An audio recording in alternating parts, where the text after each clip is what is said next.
everybody, Miss Parnell here with this week's Art Inspiration from Home. Today's lesson is a printmaking lesson inspired by the artist Andy Warhol. He is a pop artist who did all kinds of art, but is probably what is most recognizable from him is his printmaking.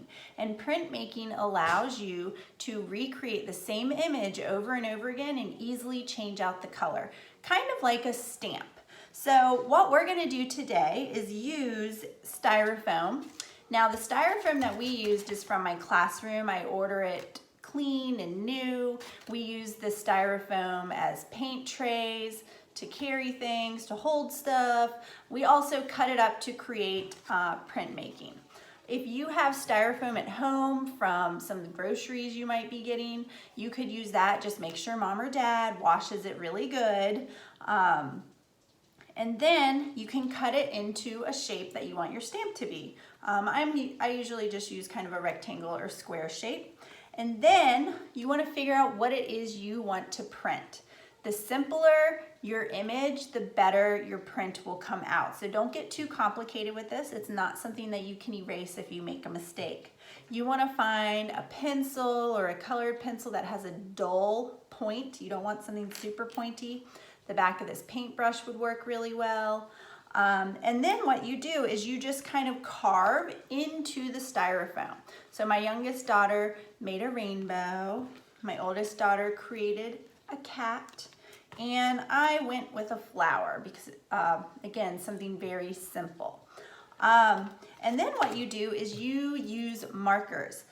We like to use the Mr. Sketch markers, but any marker really works as long as it's not permanent. And then what you do is you color in your styrofoam. Now the marker will wipe off of this very, very easy, and it can get all over your hands and all over your clothes, so you want to be really careful when you're handling this that you don't smudge it with your fingers.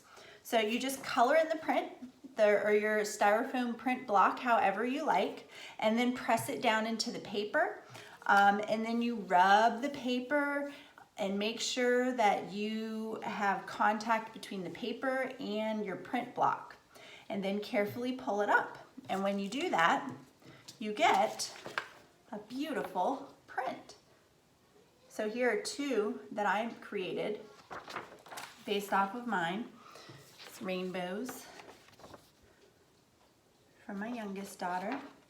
Dylan wanted to get a lot more creative with her, so she was trying some different patterns and stuff, which I celebrate her creativity, but we also realized that coloring it in more simply and using a simple design definitely shows up a lot better for printmaking. Okay, so I would love to see what you guys create today with a styrofoam print that you make yourself and some markers. Bye guys, happy art making.